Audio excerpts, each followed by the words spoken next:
The first incarnation of Circus Baobab was born in 1998 when a French filmmaker decided to bet on the energy and the acrobatic potential of Guinea's street youth. Today the country counts no fewer than 6 circus companies. One of those early performers, Kafala Kamara, now leads Circus Baobab 2.0. He spoke with Alexandra Vepierre. Let's listen to him.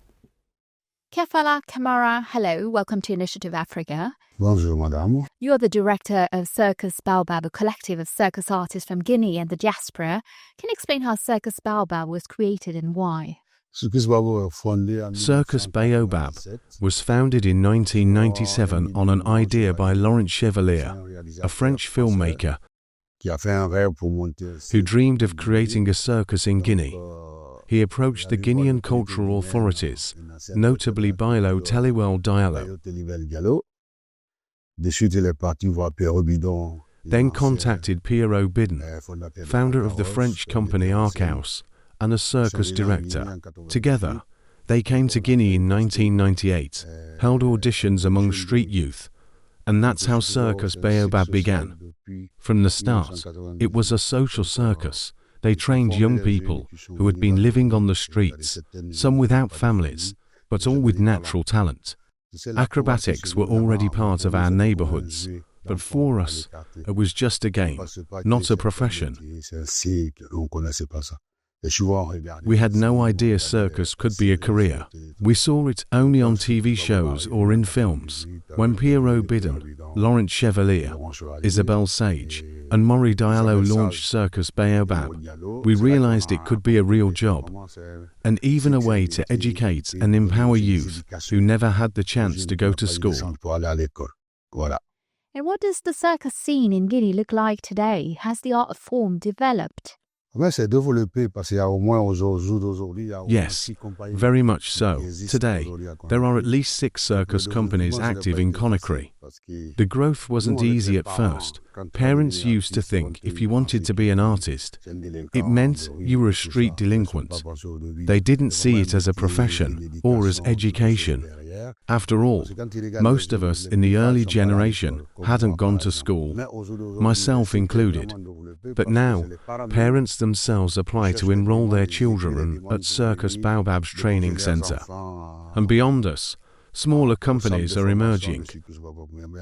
There's even a big troupe, Calabanti, that was sent to Canada. We laid the foundation, but the movement is growing, and many of these new troupes come from our very first generation. And in terms of style, what does Guinean circus look like? What can audiences expect to see? In general, we develop street arts, especially ground acrobatics. That's where we began. Before circus arrived, we already practiced acrobatics at the beach or in the streets.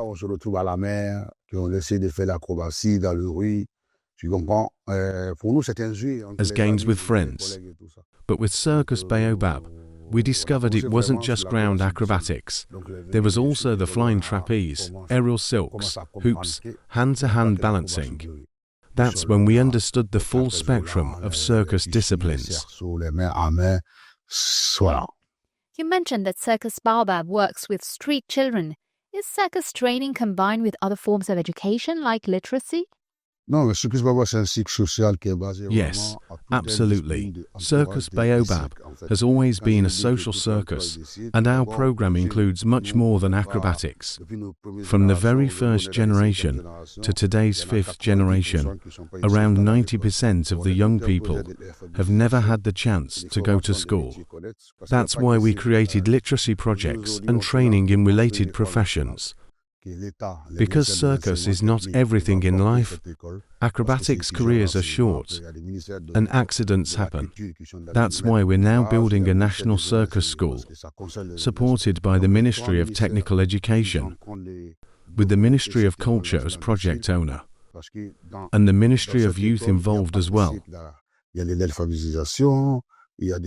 In this school, beyond circus training, there will be literacy classes and technical skills of sound, lighting, stagecraft, to prepare students for careers after performing. Il y a tout un métier qui est entouré de cirque. Do you know the history of circus in Africa? Is it a recent art form or are there traditional precedents? Dans l'Afrique de l'Ouest, je peux vous parler, c'est le premier In cirque West en Africa, Afrique de l'Ouest, c'est Cirque Circus Baobab. Baobab was the very first circus company, and across Africa, we were also the first to develop aerial circus, like the flying trapeze. Since then, we've helped grow circus in Senegal, Côte d'Ivoire, and now in Mali. On est en train de travailler aussi, truc, mais en fait, quand on a créé les cirques, For example, when we started, our Senegalese friend Madou Tour decided to found a circus there. Half of his troupe was Guinean. In Côte d'Ivoire, choreographer Georges Momboy created a circus and asked us for performers. I sent him 10, sometimes 15 Guineans. So you could say we seeded circus across West Africa. Donc à chaque fois, ils me demandent les numéros, je les envoie 10 Guinéens, 15 Guinéens. Là. How do you infuse Guinean culture into your shows? Comme je vous disais que la force de Circus Baobab, vraiment... That's the strength of Circus Baobab. We always keep our cultural identity. Our very first show, La Legend du Singe Tambourineur, the legend of the drumming monkey, Donc ce spectacle de singe de tambourin, on a vraiment gardé notre patrimoine. was built around Guinean heritage, the rhythms of the gem, dances like the Damdamba and Kankurung. Comme les konkoba et tout ça. Et par exemple, quand tu vois les trampolines étaient jouées. Even the trampoline acts were performed to traditional percussion rhythms. Quand on regarde ce qu'on fait sur scène, When you watch our shows, you hear our own stories. Ye told our story. Yé, c'est notre propre histoire. Quand tu regardes Yongo Yeli, Yongo Ili tells stories that every artist on stage has lived, stories our parents lived too. Même nos parents ils sont vécus dans cette histoire. When I see audiences move to tears, it feels like paying tribute to my own mother. Vraiment, c'est comme si j'ai rendu hommage à ma mère, quoi. Your new show is Yongoyeli, which means the exerciser in the Susu language. Why do you decide to address the issue of female genital mutilation? C'était un rêve. Moi, au début, quand j'ai fait mon premier spectacle, It started with a dream, with our first show Ye. I wanted to honor strong women, independent women who fought for African independence. Africaine. Comme Mbalia Camara, comme Mafuri. Like Mbolia Camara and Mofri Bangura. Later, I wanted to create a show focused entirely on women, tackling issues like excision and freedom, and asking, what has become of women today, 50 years later? When I discussed this with our director Yanikov, he agreed the idea was powerful, but he suggested broadening it. So Yongoili became a show that addresses both women's independence and the issue of excision. Together, those themes created a narrative worth staging. You're now touring internationally with the show, but have you also performed it in Guinea, especially in Conakry? Yes, with Yongoili, we toured the 5 communes of Conakry, with support from UNICEF, during the International Day of Zero Tolerance for FGM. At that time, Conakry had 5 communes. Today, it has 13. But for now, we've reached those first 5.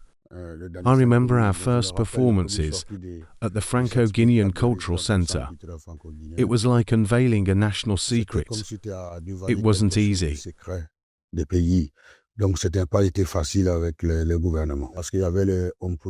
Politicians were in the audience, and some parts of the story not usually spoken of outside the forests.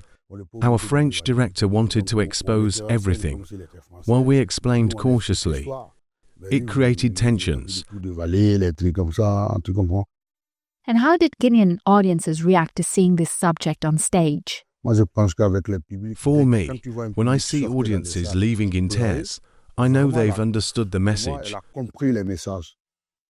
Tu sais, pour monter un spectacle, c'est pas ça. The beauty of a show is not only in performance, Pour que le public puisse comprendre qu'est-ce qu'ils entendent. but in writing it in such a way that people grasp the story being told. Un bout de papier pour dire qu'il parle de ça.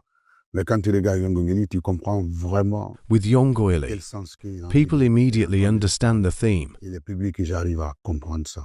Et moi, tous les jours à la fin du spectacle, par exemple, hier, Just yesterday, pas me lâcher. after a show, Je a woman held me comprendre and ça. wouldn't let go. Et vraiment, She told me, "What you're doing is so important. Are you speaking to the government to push for a ban?"